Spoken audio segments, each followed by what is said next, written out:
Falkan. 22e journée, Badara Badji a porté les Sikapois vers la victoire après le revers subi à l'issue de la précédente journée à Saint-Louis devant les Samba Linguère. Yego surprend Assur 1-0 et se relance à la course au maintien. Yego a profité de la première occasion pour scorer à l'entame de la rencontre, précisément à la 2e minute. Après l'épuisement de la première mi-temps, le score reste inchangé. Le manoir envoie les 22 acteurs au vestiaire. Au retour, les sucriers ont tenté de revenir face à la meilleure défense du championnat, mais il y avait une manque de lucidité devant les buts. Même si Yego a peiné physiquement dans les ultimes minutes, Assur n'a pas pu profiter de cette faille pour revenir à la charge. Badara Badji est à son 7e but. Le coach confirme tout de même son objectif, qui est le maintien. On a réussi une bonne performance parce que d'autant plus qu'on voulait redresser la barre. On a perdu à la Linguère à Saint-Louis, 1-0. Maintenant, on devait gagner ce match pour mieux nous placer sur le classement. On a marqué très tôt d'emblée dans le match, bon, parce qu'on voulait gagner ce match coûte que coûte. C'est pour cela qu'on les a attaqués à outrance. Bon, ce match nous a permis vraiment de monter sur le tableau. C'était l'essentiel. L'objectif de Yego n'est pas le titre. Notre objectif, c'est le maintien. On reste toujours dans ce cadre parce qu'on ne peut pas rivaliser en ce moment avec les grosses cylindrées. Le coach des sucriers très agité garde toujours espoir de sauver l'Assur pour les 8 journées qui restent. J'ai trouvé une équipe malade qu'il fallait soigner. Une équipe qui ne jouissait plus de toutes ses facultés pour pouvoir exister et jouer ce rôle dans ce championnat-là. N'oublions pas que nous sommes en Ligue 1. Il y a quelqu'un, je le disais, quelqu'un qui a dit Ngirad a fait 6 matchs, c'est 3 points. Est-ce que le résultat... Non. Moi, je dis j'ai fait un bon résultat sur le plan des performances. Parce que rappelez-vous tout dernièrement, j'ai joué le Djambar, j'ai joué la Linguère, j'ai joué le Djaraf. C'était les 3 premières équipes. À l'aller, Assur a pris 9 buts. Moi, j'ai pris un seul.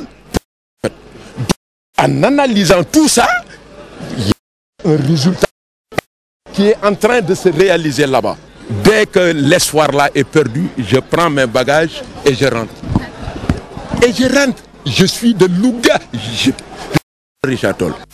Rencontre, NGB a enregistré une victoire devant Douane, 1-0. NGB Niaritali, qui revenait d'une large défaite 3-1 face à Angor, avait besoin des 3 points pour s'éloigner davantage de la zone de relégation. Beaucoup de changements techniques et d'aménagements ont été constatés. C'est une belle victoire parce que l'équipe en avait besoin, quoi. Mais je pense que on a travaillé pour essayer tout juste d'avoir 3 points. On a fait beaucoup d'aménagements. Parce que Modié, lui, il est milieu défensif. Je l'ai fait jouer comme libéraux. À noter que 4 équipes vont retrouver la Ligue de l'année prochaine. Mais l'espoir de se maintenir est encore là. Merci Sorna Falkan, 1-0 pour Yego, 1 but également à 0 pour NGB Niaritali. Et on va aller du côté de Sali pour retrouver le leader Djambar qui recevait le Dakar Université Club. Là également, ça a été un match palpitant de bout en bout. Et on va voir sur ces images les buts qui ont été marqués parce que Djambar a battu Dakar Université Club par 3 buts à 1. Le premier but a été marqué par Ousseynou Ndiaye en première mi-temps.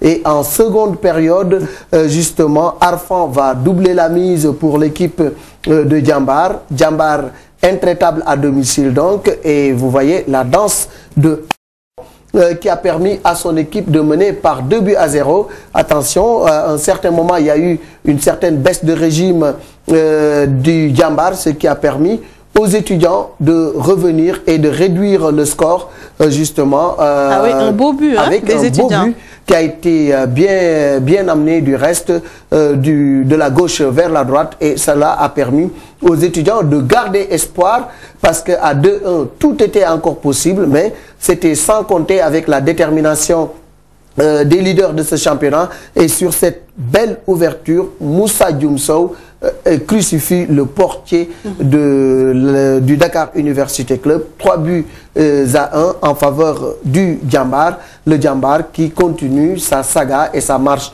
victorieuse, qui continue encore de garder la tête de ce classement à Diabité. Alors, d'autres rencontres lors de ce week-end. Il s'agit de l'Union sportive de Ouakam face au vert et blanc du Djambar, mais également face au Samba Linguère. Idrissa. Gagner pour reprendre la seconde place pour l'un, s'éloigner du ventre mou du championnat pour l'autre, tel est l'enjeu de ce match Jaraaf-Uzo, ponctuant la fin de la 22e journée. Un début tonitruant des Verts et Blancs qui ouvre le score dès la 2e minute par l'entremise de Babacar Seck, le latéral gauche et meilleur buteur de cette formation. Un but que vous ne verrez malheureusement pas. Il a fallu attendre 27 minutes pour voir les Rouges à l'abordage. Sur l'action qui suit, une sortie hasardeuse hors de sa surface du portier des Wakamois. Ibrahima Cissé en profite et pousse la balle dans les buts vides.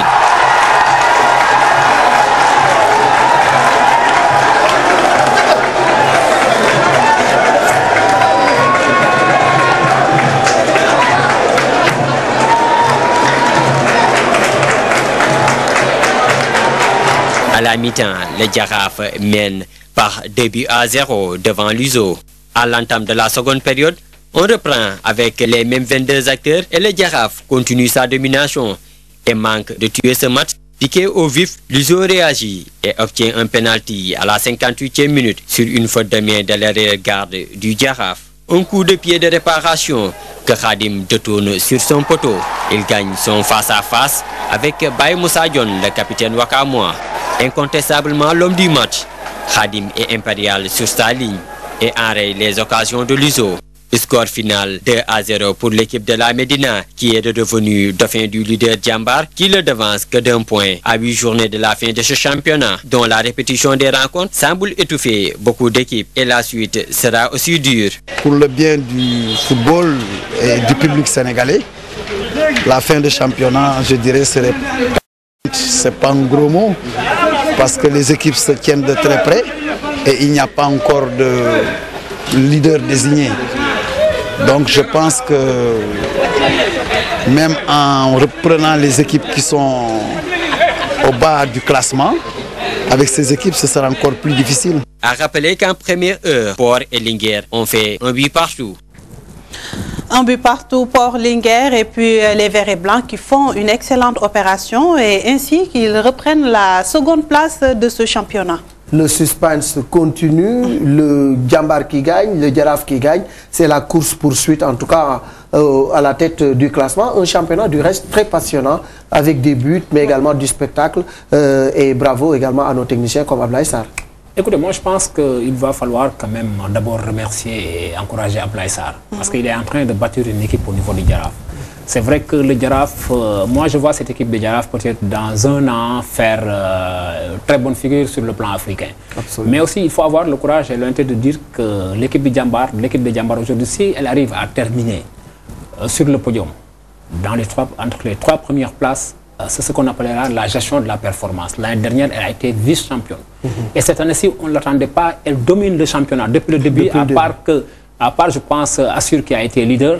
Le Djambar a repris le flambeau pour mener jusqu'au bout. Et je pense qu'aujourd'hui, les équipes auront du mal à revenir sur cette équipe-là parce que c'est une équipe qui joue sans pression. Et quand l'équipe joue sans pression, elle joue comme elle veut et elle sait jouer au ballon, ils savent manipuler. Et c'est des garçons qui savent, au moins au 3e tiers, il faut accélérer ou pas. C'est là où le bas blesse au niveau des autres équipes. Par exemple, il arrive que certaines équipes, les joueurs commencent à accélérer au 1er tiers ou au 2e tiers. Et là, arrivé au 3e tiers, on perd dessus. Moi, quand je regarde les joueurs de Djambar jouer, c'est des joueurs qui jouent en diagonale, interférés, et ça fait plaisir. À chaque fois que le Djambar joue à Dakar, j'ai envie d'aller les voir parce que ils ont une bonne maîtrise collective. Voilà, ils ont une bonne maîtrise collective, ils savent jouer le ballon. C'est comme aujourd'hui l'équipe du Jaraaf. L'équipe du Jaraaf, on sent aujourd'hui qu'au niveau du Jaraaf, il y a une organisation professionnelle, tant du point de vue administratif que du point de vue même technique. Absolument. Et cela se reflète même quand l'équipe vient comment dirais-je, avant la présentation, quand l'équipe fait sa mise en train, tu te rends compte qu'Ablaye Sarr est en train de bâtir, pas une équipe, mais un club solide.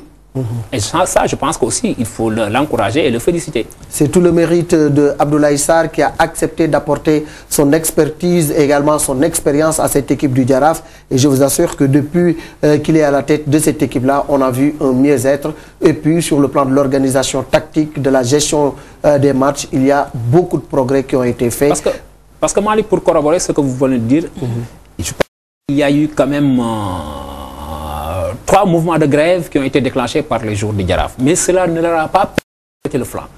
À chaque fois qu'il y a eu quand même grabuge, ou bien ils ont quand même manifesté un certain désir de partir en grève, et à chaque fois cette équipe a gagné.